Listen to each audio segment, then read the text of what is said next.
City Union Bank all in one ஆப்ல இருந்து video KYC மூலமா வீட்ல இருந்தே பேங்க் அக்கவுண்ட் ஓபன் பண்ணலாம். வீடியோ கால்லயே வெரிஃபிகேஷன் முடிஞ்சிரும். City Union Bank. பேரையூர்ல இருந்து திரு ஆர்.கே.வி. ராஜா கலை இலக்கிய பிரிவு திராவிட முன்னேற்ற கழகத்திலிருந்து அவர்களோட 50 பேர் இன்று பாரதிய ஜனதா கட்சியில் தன்னை இணைத்திருக்கிறார்கள். அவர்களுக்கு எனது மனமார்ந்த பாராட்டுகளையும் வாழ்த்துக்களையும் தெரிவித்துக் கொள்கிறேன். தாவேகா 234 தொகுதியிலையும் தனித்து போட்டின்னு சொல்லியிருக்காங்க. முயற்சிகள் எதுவும் எடுக்கலைன்னு சொன்னீங்க, வேற எதுவும் நடக்குதா? நான் ஏற்கனவே அதை பத்தி தெளிவா சொல்லியிருக்கேன். எனக்கு அதை பத்தி கருத்தே இல்லை அப்படின்னு நான் ஏற்கனவே பல முறை உங்க முன்னால எல்லார்ட்டையும் நான் சொல்லியிருக்கிறேன். அதே மாதிரி இப்ப அவங்க தனித்து போட்டி இருக்கிறாங்க. திமுக இப்படி தனித்தும் கூட்டணியும் போட்டிட்டு இருக்கிற மாதிரி தமிழக வெற்றி கழகம் கூட்டணியோ அல்லது தனித்தோ போட்டிட்டு இருக்கிறாங்க. அதை பற்றி நம்ம ஒன்றும் கருத்து சொல்ல முடியல.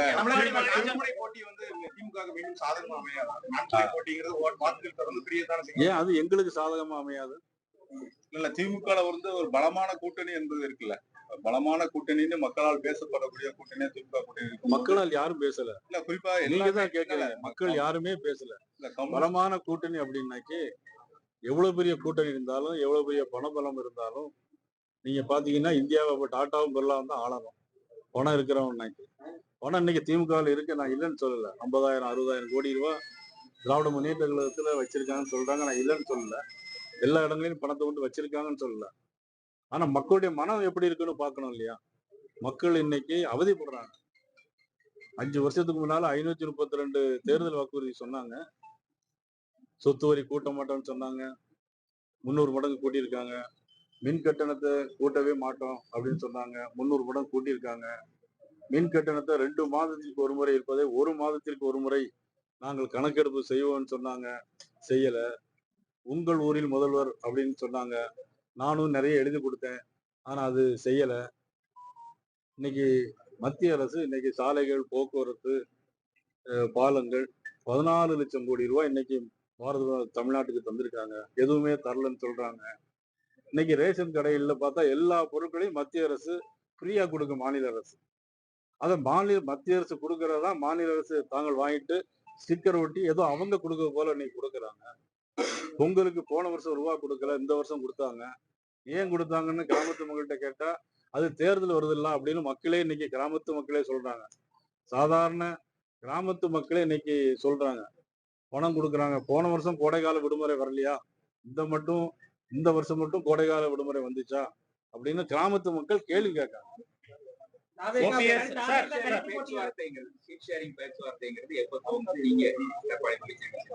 தொடர்ந்து திமுக ஆல்மோஸ்ட் முடிச்சுட்டாங்க. 2 கட்சிகள் தான் இருக்கு. நீங்க கட்சிகள் வந்தா கூட இங்க எத்தனை எண்ணிக்கை அப்படிங்கிறது இன்னும் முடிவாகும். அதாவது இன்னைக்கு தேதி 18, இன்னும் 12 நாள் இருக்கு நாமினேஷன். அதாவது திமுக இன்னைக்கு மாநில கட்சி, அவங்க ஏற்கனவே பேசி முடிச்சுட்டாங்க. நாங்க எங்களுடைய தேர்தல் பொறுப்பாளர் மத்திய அமைச்சர் பியூஷ் கோயல்ஜி வருவார்கள். வந்த உடனே நாங்க பேச்சுவார்த்தை தொடங்கி வெற்றிகரமா முடியும். சூறாவளி சுற்றுப்பயணத்துல இருக்காரு. கடுமையான விமர்சனங்களை அதிமுக முன்னாடி வைக்கிறாரு. ஓட்டையெல்லாம் இல்ல, ஓட்டைங்கிறாரு. ஓகே, கடுமையான விமர்சனங்களை வைக்கிறாரு. பாதிப்பை ஏற்படுத்தாதா? துணை கேள்வி சேர்ந்தால திருநெல்வேலி தொகுதியிலிருந்து நீங்க தொகுதி மாறுறீங்க, பயந்து போய் தொகுதி மாறுறீங்கன்னு ஓபி ரவீந்திரநாத் சொல்றாரு. 2 பேரும் சொல்லிட்டு இந்த தொகுதி நாமினேஷன் போட்ட பிறகு அவர் சொன்னா நல்லா இருக்கும். நீங்க மாலையில சந்திக்கிற மாதிரி ஒரு தகவல் வந்திருக்கு. அதாவது அவங்க தொகுதி பங்கீடு தொடர்பா இன்னைக்கு மாலையில முடிவெடுக்க போறீங்க அப்படிங்கிற மாதிரி இருக்கு. நான் இன்னைக்கு இங்கதான் இருக்கேன். போன உடனே சந்திச்சு பேசிடுறேன். குறிப்பா இப்ப சட்டம் ஒழுங்கு இஷ்யூ, நீங்க ஏற்கனவே போகக்கூடியதான் விளாத்திக்குளம் இஷ்யூ. 8வது நாளா இதுவரை இந்த மாதிரி கேள்வி நல்ல கேள்வி கேட்டீங்கன்னா நல்லா உடலை வாங்காம வருத்தமான பதில் அதுக்கு. இன்னைக்கு சட்ட ஒழுங்கு பாத்தீங்கன்னா நீங்க இவ்வளவு பலமான கூட்டணி, 4 முனை கூட்டணி அப்படிலாம் பேசுறீங்க, கேட்குறீங்க. ஒரு உண்மையான விஷயத்த யாருமே தெரிஞ்சுக்க மாட்டாங்க. இன்னைக்கு தினசரி பத்திரிகையை திரும்பி பார்த்தா பக்கத்துக்கு பக்கம், ஒரு பக்கம் இல்ல பக்கத்துக்கு பக்கம் இன்னைக்கு கஞ்சா போதை போட்டுட்டு கற்பழிப்பு, கொலை, இப்படி இந்த ஆட்சி 5 ஆண்டு காலம் ஆட்சி செஞ்சாங்க அப்படின்னா மக்கள் சிந்திச்சு பார்க்காங்க. 2 வயசு குழந்தையும் விட்டு வைக்கல, 60 மூதாட்டியும் விட்டு வைக்கல.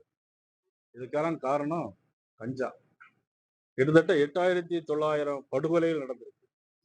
1977 பெண்களுக்கு எதிராக, இதுல 8,900ல 1977 கொலைகள் வந்து பெண்களுக்கு எதிரான, அதுலயும் 387 பேர் குழந்தைகளுக்கு எதிரான. எல்லாமே காரணம் கஞ்சா. 22 லட்சம் கிலோ கஞ்சா பிடிச்சிருக்காங்க. 22 லட்சம் கிலோ கஞ்சா பிடிச்சிருக்காங்க இந்த 5 ஆண்டுல. இந்த ஆட்சி கூட்டணி பலம் அதெல்லாம் சொல்றீங்களே, மக்கள் சிந்திக்க மாட்டாங்களா? இதை பார்த்து ஏன் அப்படின்னு இப்படி நடக்குதுன்னு கேட்க மாட்டாங்களா? மக்களுக்கு உணர்வு இல்லைன்னு நினைக்கிறாங்களா? இதையெல்லாம் பார்த்துட்டு தொடர்ந்து இன்னும் 5 வருஷம் ஆளணும்னா அவங்களுக்கும் ஆசை இருக்கா? அப்படிதான் எங்களுடைய கேள்வி. நான் பார்த்துட்டு நான் உங்களுக்கு பதில் சொல்றேன். அதிமுகவினருடன் காலையில மீட்டிங் நடந்தது, எதுவும் ஸ்பெஷலா உண்டா சார் திருநெல்வேலி? நாங்க வந்து இன்னைக்கு விளாத்தி சொல்ல மறந்துட்டேன். அதுல இன்னைக்கு நாங்கெல்லாம் கூட்டணி தானே இப்போ. அதனால இப்போ எங்க போனாலும் போராட்டம் நடத்தினாலும் எந்த நடந்தாலும் அதிமுக தேசிய ஜனநாயகம் அனைவரும் ஒன்றாக தான் செல்வோம் நாங்க. அதுல இன்னைக்கு விளாத்திக்குளத்தில் நடந்த சம்பவம் +2 படிக்கக்கூடிய மாணவி. நீங்க எல்லாம் பெருசா கேக்குறீங்க. நீங்க லைவ்ல போட்டிருந்தா பொதுமக்கள் இதெல்லாம் பார்க்கணும், கொஞ்சம் சிந்திக்கணும். நாளுக்கு நாள் காலையில ஒண்ணு மாலையில ஒண்ணு படுகொலைகளும் கற்பொழிப்பு சம்பவம். விளாத்திக்குளத்துல +2 படிக்கக்கூடிய மாணவி SSLC 500க்கு 495 மார்க் வாங்கி. அந்த பிள்ளையுடைய கனவு என்னவா இருக்கும்? ஒரு கலெக்டர் ஆகணும், ஒரு SP ஆகணும். அந்த பிள்ளையுடைய கனவு இருக்காதா? அந்த தாய் தந்தையருடைய எண்ணங்கள் அப்படி இருக்காதா? ஆனா படுபாவிகள் கூட்டிட்டு போய் தூக்கிட்டு போய் கற்பழிச்சு துண்டு துண்டா வெட்டி கொண்டு இருக்காங்க. எவ்வளவு கொடூரம் பாருங்க. யாருடைய ஆட்சியில? யாருடைய ஆட்சியில? மாண்பு முதலமைச்சர் ஸ்டாலின் அவருடைய ஆட்சியில். இதெல்லாம் எப்படி பொறுத்து கொள்ள முடியும்? அந்த தாய் தந்தையோட மனசு எவ்வளவு துடி துடிக்கும். 1 2 ஒரு நாள் 2 நாளா தினசரி நாங்குநேர்ல கஞ்சா போதையை போட்டுட்டு ஓட ஓட வர போறலாம் வெட்டுறாங்க.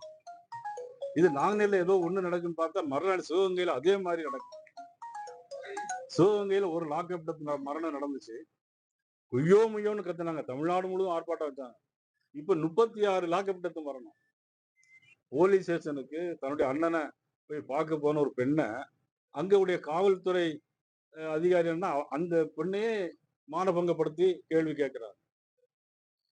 பெண் காவலர்களா ஆண் காவலர்கள் ஸ்டேஷன்லயே பாலியல் வன்கொடுமை பண்றாங்க. யாருடைய ஆட்சியில் நடக்குது இதெல்லாம்? நீங்க கூட்டணி பத்தி பேசுறீங்க. இதையெல்லாம் பார்த்துட்டு மக்கள் அதுக்கு பிறகு ஓட்டு போடுவாங்களா? முன்னாள் அமைச்சர் அவர் வந்து நயன்தாரா போன் பண்ண சொல்லி இல்ல உண்மைதான். என்னன்னாக்க நான் அன்னைக்கு சொல்லும் போது இப்போ டொமஸ்டிக்ல வந்து 20 நாளைக்கு புக் பண்ணா 20 நாள்ல கொடுக்குறாங்க. கமர்ஷியல்ல தட்டுப்பாடு இருக்குது. ஆக வந்து அது வந்து வார். உங்களுக்கு தெரியும், இது ஒரு வேணும்னு நடத்தப்பட்ட சம்பவம் இல்லை. உலகம் வந்து இப்போ வார் நடக்குது. ஈரான் வழி அவருடைய கப்பல் வந்து இப்போ நம்ம கப்பல் வந்துட்டு இருக்கு. இப்போ அதனால அநேகமா இன்னும் 10-15 நாளையில அதுக்கான தீர்வு ஏற்படும்.